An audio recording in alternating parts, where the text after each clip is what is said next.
ಈ ದಿನ ತುರ್ತಾಗಿ ಒಂದು ನಾಗರಿಕ ವೇದಿಕೆ ವತಿಯಿಂದ SN ನಗರ ಇದರ ವತಿಯಿಂದ ಸುದ್ದಿಗೋಷ್ಠಿಯನ್ನು ಆಯೋಜನೆ ಮಾಡಬೇಕು ಅಂತ ನಮ್ಮ ಮಿತ್ರರೆಲ್ಲ ಹೇಳಿದರು. ಆಯ್ದ ಪ್ರಕಾರ ಈ ದಿನ ನಾವು ಒಂದು ಸುದ್ದಿಗೋಷ್ಠಿಯನ್ನು ಮಾಡ್ತಾ ಇದ್ದೀವಿ.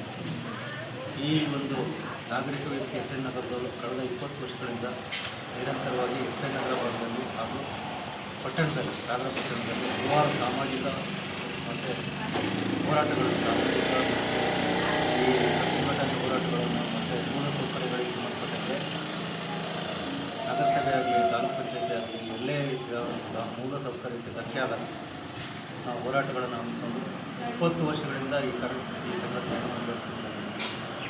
ಈ ಹಂತದಲ್ಲಿ ನಮ್ಮ ಹಲವಾರು ಮಿತ್ರರು, ಹಲವಾರು ಹೋರಾಟಗಾರರು, ಹಲವಾರು ಸಂಘಟನೆಗಳು ಈ ಒಂದು ವೇದಿಕೆಯನ್ನು ತಾಲೂಕು ವಿಧಾನಸಭಾ ಕ್ಷೇತ್ರವಾಗಿ ವಿಸ್ತರಣೆ ಮಾಡಬೇಕು ವ್ಯಕ್ತಪಡಿಸಿದ್ದು. ಈ ನಿಟ್ಟಿನಲ್ಲಿ ಸಾಗರ ತಾಲೂಕಿನಲ್ಲಿ ಸಂಘಟನೆಗಳ ಕೊರತೆ, ಹೋರಾಟಕ್ಕೆ ಸಂಘಟನೆಗಳ ಕೊರತೆ ಭಾಳ ಕಡಿಮೆ.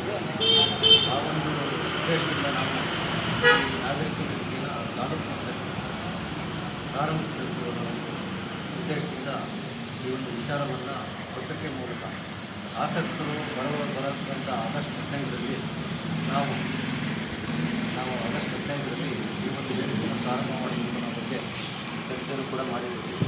ಈ ನಿಟ್ಟಿನಲ್ಲಿ ಎಲ್ಲರನ್ನೂ ಕೂಡ ಹೋಬಳಿ ವೈಸು, ಟೌನ್ ವೈಸು, ವಾರ್ಡ್ ವೈಸಲ್ಲಿ ಎಲ್ಲ ಸದಸ್ಯರನ್ನು ನೇಮಕ ಮಾಡಿಕೊಂಡು ಒಂದು 106 ಸಂಖ್ಯೆಯಲ್ಲಿ ಒಂದು ವೇದಿಕೆಯಲ್ಲಿ ಸಂಘಟನೆಯನ್ನು ಮಾಡಿಕೊಂಡು ಒಂದು ಕಾರ್ಯಕ್ರಮಗಳನ್ನು ಸಾಗರದ ಸರ್ವತೋಮುಖ ಅಭಿವೃದ್ಧಿಗೆ ಪೂರಕವಾಗಿ ಹೋರಾಟಗಳನ್ನು ಮತ್ತು ಭ್ರಷ್ಟಾಚಾರ ನಿರ್ಮೂಲನೆಗಾಗಿ ಮತ್ತು ಸರಿಯಾದ ರೀತಿಯಲ್ಲಿ ಆಡಳಿತ ವ್ಯವಸ್ಥೆ ನಡೆಯೋ ಹಾಗೆ ನಾವು ಒಂದು ಹೋರಾಟಗಳನ್ನು ಮುಂದುವರೆದು ಅದರ ಜೊತೆಗೆ ಸಾಮಾಜಿಕ ಮತ್ತು ಶೈಕ್ಷಣಿಕ ಕಾರ್ಯಕ್ರಮಗಳನ್ನು, ವಿವಿಧ ಕಾರ್ಯಕ್ರಮಗಳನ್ನು ಮತ್ತು ಕೆಲವಾರು ಜಯಂತಿಗಳನ್ನು ಕೂಡ ನಾವು ಮುಂದೆ ಆಚರಿಸಬೇಕು ಅನ್ನೋದ್ರ ಬಗ್ಗೆ ನಾವು ತೀರ್ಮಾನ ಮಾಡ್ತಿದ್ದೀವಿ.